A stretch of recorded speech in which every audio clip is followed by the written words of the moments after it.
हर लड़कियों की तरह मेरे मन में भी कितने अरमान दबे हुए थे कि मेरी शादी भी बड़ी धूमधाम से होगी। मैंने अपनी शादी को लेकर जो जो सपने देखे हैं वह सभी मेरे पूरे हो जाएंगे। पापा तो मुझे हमेशा अपनी राजकुमारी ही कहा करते थे, और जिस कारण से मुझे लगता था कि शादी के समय मैं सच में एक राजकुमारी की तरह ही खूब सजाई जाऊंगी।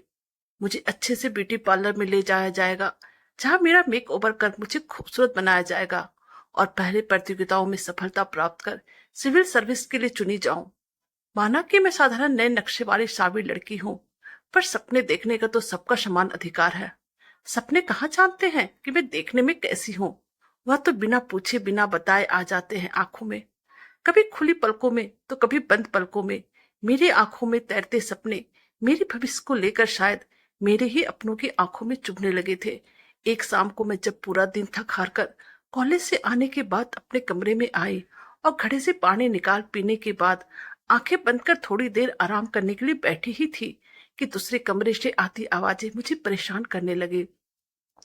मैं उठकर रसोई घर में चली गई और पतीले में अपने लिए चाय चढ़ा दी, लेकिन बार बार भैया भाभी के कमरे से आवाज आने के कारण मैं उनकी बातों को सुनने की कोशिश करने लगी।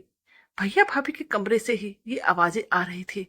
लग रहा था जैसे बर्तन और सामान पटके जा रहे हैं। भाभी की आवाज से लगा वो मेरा ही नाम बोल रही है, रुचि रुचि रुचि। जब देखो इस घर में सभी लोग उसका ही नाम रटते रहते हैं। आपके माँ बाप तो मेरे हर काम में मीन मेख निकालते हैं और सिर्फ अपनी बेटी का ही तारीफ करते रहते हैं। बहुत हो गया, अब मैं तंग आ गई हूँ आपके परिवार वालों से। आप बस मेरी बुआ जी के देवर से उसकी शादी करवा दो और अपने मम्मी पापा को भी गांव या किसी आश्रम में भेज दो। मुझसे नहीं हो रहा है अब सबकी सेवा करना। भाई कांपती हुई आवाज में बोल रहे थे, क्या बात कर रही हो सोनल। मेरी बहन और मम्मी पापा बोझ नहीं है जो अपनी बहन को उस नशेड़ी को सौंप दूं और मम्मी पापा को गांव छोड़ाऊं। तो ठीक है, आप मुझे ही मैके छोड़ाइए, और ये जो हमारा होने वाला संतान है उसे आज ही मैं खत्म करने डॉक्टर के पास चली जाती हूँ। भैया कह रहे थे, नहीं नहीं सोनल, ऐसा कुछ मत करो। ठीक है, तुम जैसा चाहती हो वैसा ही होगा, पर तुम हमारी होने वाले संतान को कुछ नुकसान नहीं पहुंचाओगी। बहुत प्यार करता हूं तुमसे और अपने सोने वाले बच्चे से।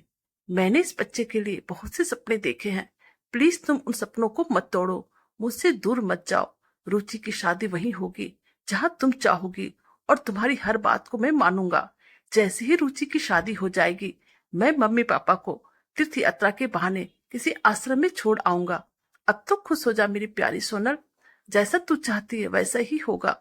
पर अब तू यह घर छोड़कर मैके जाने की जिद मत करना। गैस पे रखी मेरी चाय खोल रही थी और खोल रहा था मेरे अंदर गुस्सा, और भाई की लाचारी पर उठ रही थी खींच। भाभी जिसे आए अभी कुछ महीने ही हुए थे, वो हमें ही हमारे घर से निकालना चाह रही थी, और भाई उसका साथ देने को तैयार थे। भाभी मेरे रंग रूप का मजाक उड़ाते रहती थी तो मैं हंसकर टाल देती थी, पर मैं अपने माँ पापा का अपमान नहीं सह सकती थी। पापा की नौकरी छूटने के बाद माँ ने रात दिन एक करके सिलाई बुनाई से इस घर को जोड़ा, हमें पढ़ाया लिखाया, और आज पापा बीमार है, बिस्तर से उठ नहीं सकते, तो भैया और भाभी उन्हें अपने घर से बाहर करने की तैयारी कर रहे हैं। भाभी की बुआ का देवर जब पहली बार हमारे घर आया, उसको वो गंदा स्पर्श आज भी याद है। उसकी आंखों में दिखता वो भैंसीपन जिसे सोचकर ही घिन आती है। उम्र में काफी बड़ा है मुझसे। उसकी पत्नी उसकी बुरी आदतों के कारण ही उसे छोड़कर चली गई। मैं ऐसे इंसान से हरगिज शादी नहीं कर सकती और अपने मम्मी पापा को बेसहारा नहीं छोड़ सकती।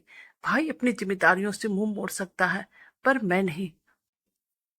खौलती हुई चाय को गैस से उतारी और कप में छानकर एक घूंट उस कड़वी चाय को पीकर मैंने मन ही मन एक निर्णय लिया और जलती गैस पर हाथ रख अपने आप से प्रतिज्ञा की कि मैं अपने माता पिता की जीवन भर सेवा करूंगी और कभी शादी नहीं करूंगी, चाहे इसके लिए मुझे जीवन भर संघर्ष ही क्यों ना पड़ना पड़े।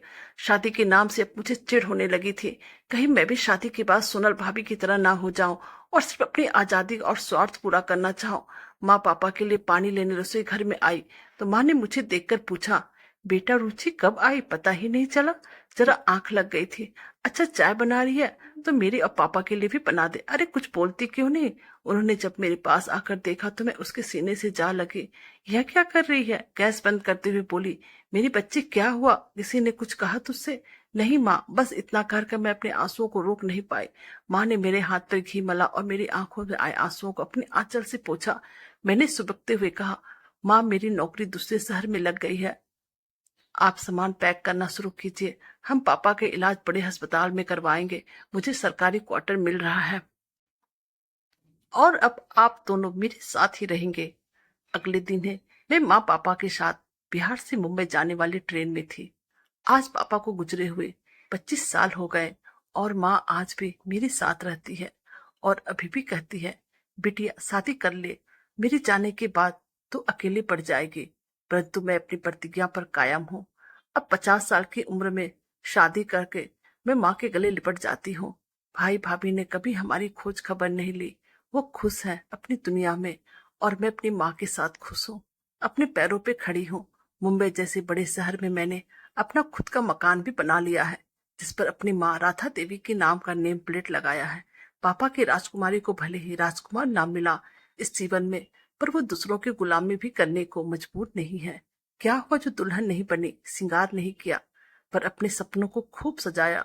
आज आईपीएस रुचि सिंह की बहादुरी की खबरें रोज पेपर में छपती है। सच मायने में मेरी की गई प्रतिज्ञा के कारण ही यह संभव हो पाया।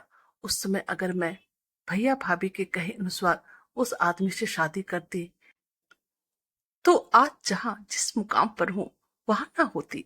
यह रुचि बेटी पापा की राजकुमारी अपने खूबसूरत सपनों को अंजाम ना दे पाती। कहानी अच्छी लगे तो प्लीज चैनल को लाइक कीजिए, सब्सक्राइब कीजिए और शेयर कीजिए। Thank you.